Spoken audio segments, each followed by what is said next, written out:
Oh, there you are. Global Sect music are 3-part Russian maestros and 2-part spearheads to the latest wave of cosmic oral trance. Shit, they may even be responsible for the current quality of cosmic oral ecstasy that gets delivered via digital frequencies right into my brain with every release. Sometimes, it's a direct shot of 50 cc's to the prefrontal cortex. Other times they drill a big fucking hole in my skull and dump 350 cc's of the good stuff right on top of the amygdala. Either way, it's a happy me. Today we're looking at their latest release called Global Sect Radio, which starts with Astronobios. Astronobios? Is that like Anubis and Nostromosus had a baby? No, it's Alexei Pavlov from Russia, here with his track Spiderweb, which starts pretty standard, but you can't live your life expecting everything to be above par always. That's a surefire way to find yourself disappointed, and in a future place has been let down so many times that the concept of excitement is a distant memory that you struggle to comprehend. Fact is, you probably wouldn't know it if it slapped you in the face.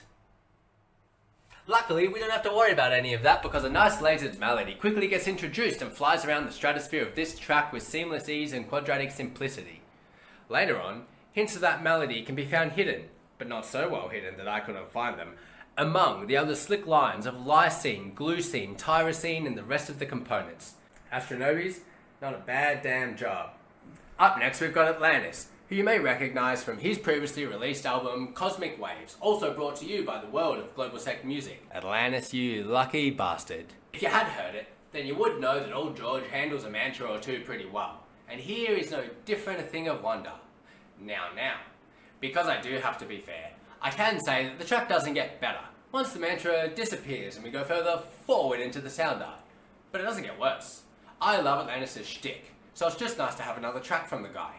As always, the production is tight and everything fits together well, like a Russian doll, undisputed territory, well-run regime or internet opinion. Psy-H project comes along with Genesis next, and chooses to show a side of himself that's soft and sensitive and full of warmth. Oh shit me, he really does it.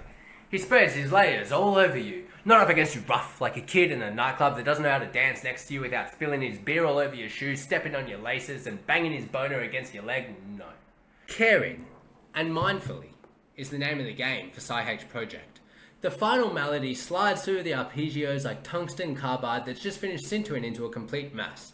And yes, admittedly, it is hard not just to like a Psy-H project track by virtue of it being a Psy-H project track. But here, I think the admiration is well deserved.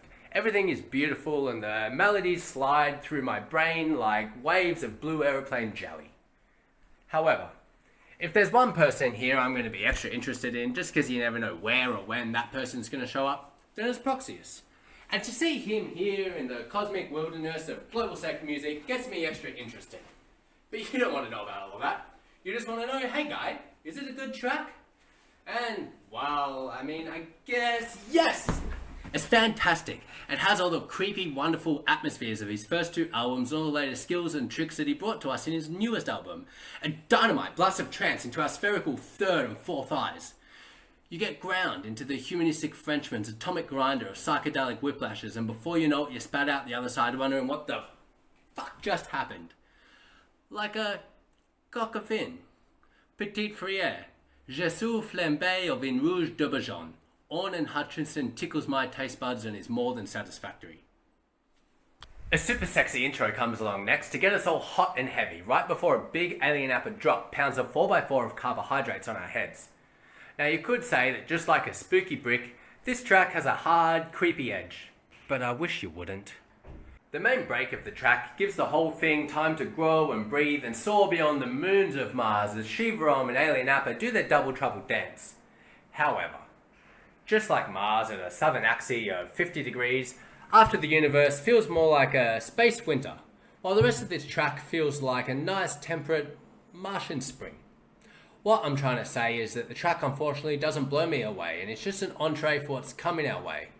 Heading our way, on a frigate of tender love, is Mero, going deep down into the cosmic vibrations of Gananamede. Space Whale confirmed is a track that lumbers its gigantic but soft and warm-bodied mass deep down into dappled magenta nebulas of double-saturated oxygenated ionized teals, triple rusted raspberry sulfurs and dandelions of microwaved atomic methanols.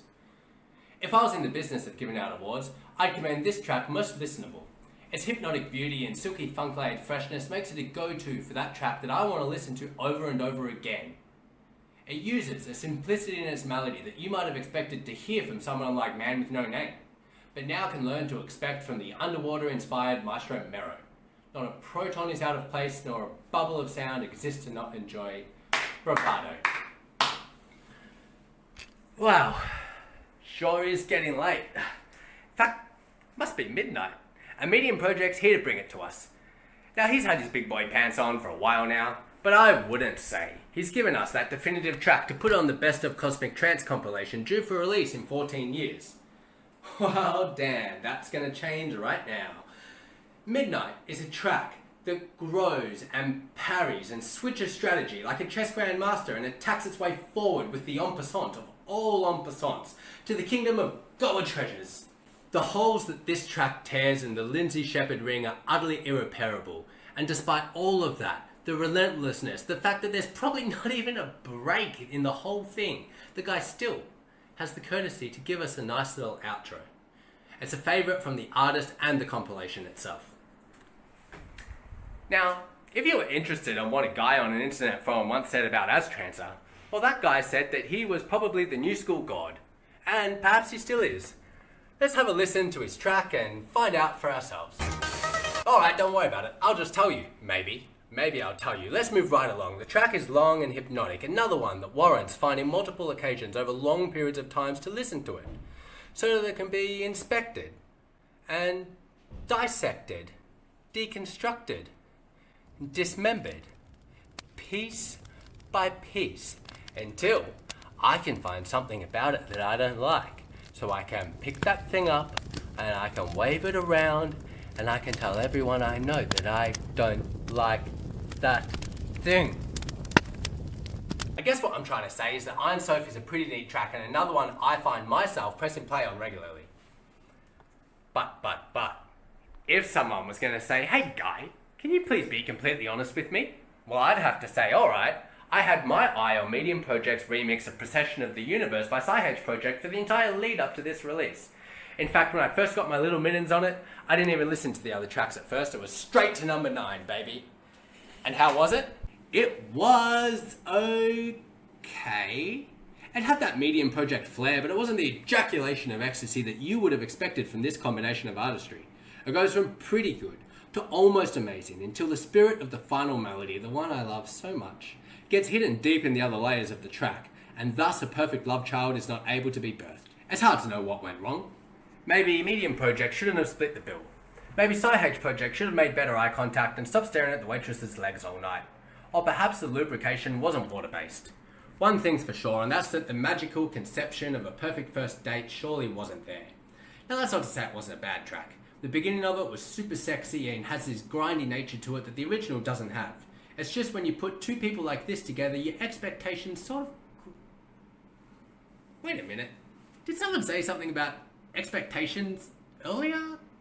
If they did, forget about it. Not important. Look, the track was fine, and if I was Medium Project and I had just released yet another track on Global Sect Music, a record label at the forefront of the cosmic trance scene, I would not give two cahoots about some fucking guy's opinion of my track on the internet. Well, that's the compilation. I guess we owe it to ourselves to give it some final thoughts. Now you may get the impression that, taken as a whole, this compilation is greater than the sum of its parts. And quite frankly, you'd be correct to think so. You might also be thinking to yourself, gee, guy on the internet. It sure does seem like Global Sect have furthered their artistic mission of delivering philosophical and creative concepts through not just music, but the artistic care, flair, and attention to detail that goes into each and every one of their releases. Just have a look at that album artwork. Well, just like Gertrude Elizabeth Anscombe's 1958 Smackdown essay of Locke, Hume, Bentham, Butler, and Mill's moral philosophies with the stroke of a pen, you silly little boys, you'd be correct to think so. But let's not get into all of that. I hope you enjoyed the compilation. Give it a listen and give it a like.